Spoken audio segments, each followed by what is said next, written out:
समाज की लड़ाई चक्कर च पेदे हो और ठीक ऊपर तुस समाज दे बड़े पदाधिकारी बनदे हो। अगर लड़ाना है तो फिर ठीक है वो लड़ी लड़ने लो।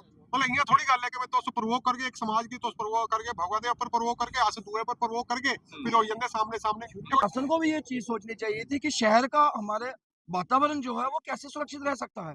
ऐसे लोग ये बार बार ऐसा कृत्य करेंगे, किसी भी सभ्य समाज का माहौल जो है वो खराब हो सकता है। इसलिए हम चाहते हैं आइंदा, ये तो अभी मसला चलेगा, लेकिन ऐसा ही कोई दूसरा दूत निकल कर सामने आता है, ऐसी करने की कोशिश करता है, सनातन पर चोट करता है, तो हमारे कहने से पहले ही प्रशासन को भी एक सख्त कदम लेना चाहिए कि ऐसे लोगों का सर कुचल देना चाहिए पहले उठने से पहले। ये हमारा आपसे ठीक है, आप सबने विनम्र जो है आपने सबने जो कहा वो मैंने सुन लिया, आपने अपना मेमोरेंडम भी दे दिया। बिल्कुल इसके फर्दर हमने क्या कार्रवाई की है वो भी हम आपको बताएंगे, आप सबको बताएंगे बिल्कुल कि हमने इसमें क्या किया, क्या संज्ञान लिया, क्या हुआ है वो आपको जो भी बात हुई है सभी मीडिया बंधुओं के सामने हुई है कि जो हमने एफआईआर जो थी उसकी कॉपी जो है इनको सौंपी है।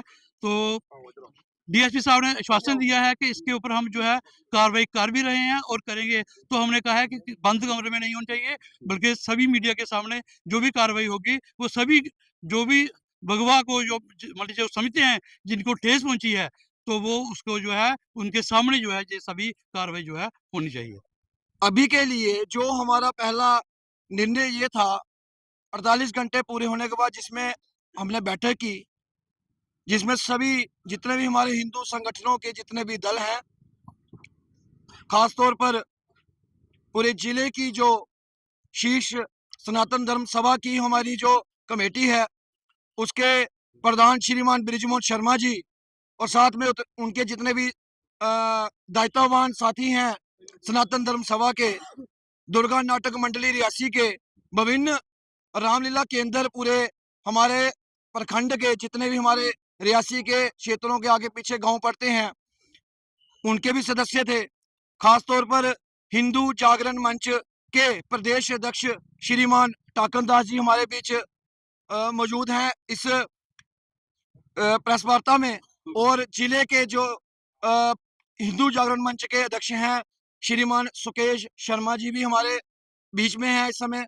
हम सभी ने ये एकमत होकर ये फैसला किया था कि सनातन पे किसी प्रकार की गई टिप्पणी, चाहे वो हमारे रियासी की है, चाहे वो कटरा की है, चाहे जिले की बाहर की भी है, हम हमेशा समय समय पर इस पर कठोर कार्रवाई की मांग करते रहेंगे। इसके लिए हम प्रयास ये करते रहेंगे उन दोषियों को सख्त से सख्त कार्रवाई हो उनके ऊपर जो ऐसा माहौल खराब करने के पक्ष में रहते हैं।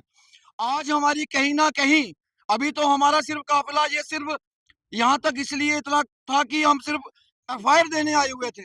अगर हमें ये प्रदर्शन के तौर पर अगर हमें इसका विरोध प्रदर्शन सड़कों पे आकर करना पड़ता तो आज ये संख्या कहीं अधिक रहनी थी, लेकिन हमने भी एक पहल कर एक मौका प्रशासन को दिया है कि समय हमारा जो दिया गया समय था उसके बावजूद भी अगर कार्रवाई नहीं हुई है, हमने पहले ही सोच रखा था कि हम एफआईआर लगाएंगे।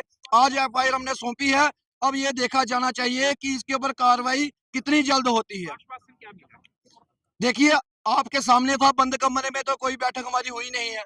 हम पुलिस स्टेशन रियासी के मुख्य द्वार पर भी खड़े हैं, यहीं पे डीएसपी साहब नीरज पटियार जी आप सबके हम सबके बीच में थे। उन्होंने ये हमारे बृजमोहन शर्मा जी जो सनातन धर्म सभा के अध्यक्ष हैं, इन्होंने जो एफआईआर की कॉपी उनको सौंपी है, साथ ही उन्होंने उस एफआईआर कॉपी की जो दूसरी कॉपी थी उसके ऊपर हस्ताक्षर करके हमें सौंपी है, यानी कि बताया है कि आपकी एफआईआर रिसीव कर दी गई है। तो कहा है कि जितना जल्द हो सकेगा हम इसके ऊपर एक्शन लेंगे। अभी आगे हम इसका थोड़ा सा इंतजार करेंगे, अब इनके ऊपर है ये कितनी जल्दी ये कार्रवाई करते हैं। और वो मुखौटा जो पहने लोग हैं जो हमेशा समय समय पर धर्म को बदनाम करने की कोशिश करते हैं, खासतौर पर हमारे सनातन धर्म की, उनके लिए ये सीख होनी चाहिए। आइंदा अगर वो सनातन के खिलाफ कुछ भी बोले तो 4 बार वो सोच लें, नहीं तो इसका जो रिएक्शन रहेगा वो हर बार इसी प्रकार रहेगा। डिस्ट्रिक्ट के सभी संगठन जो भी धार्मिक, सामाजिक और विभिन्न सभाओं के प्रमुख हैं यहाँ आए हुए हैं। तो हम सबका यही कहना है कि इस प्रकार के भाषण जब इतने दिन किए हुए हैं, सरकार ने अब तक इन पर एफआईआर लगा करके केस करना चाहिए था। हमें जो ये इस प्रकार की रैली निकालना पड़ी, इससे समाज में और ज़्यादा रोष उत्पन्न होता है और इससे और खराबियाँ पैदा भी होती हैं। इसलिए सरकार को चाहिए कि तुरंत इस मामले पे कार्रवाई करे।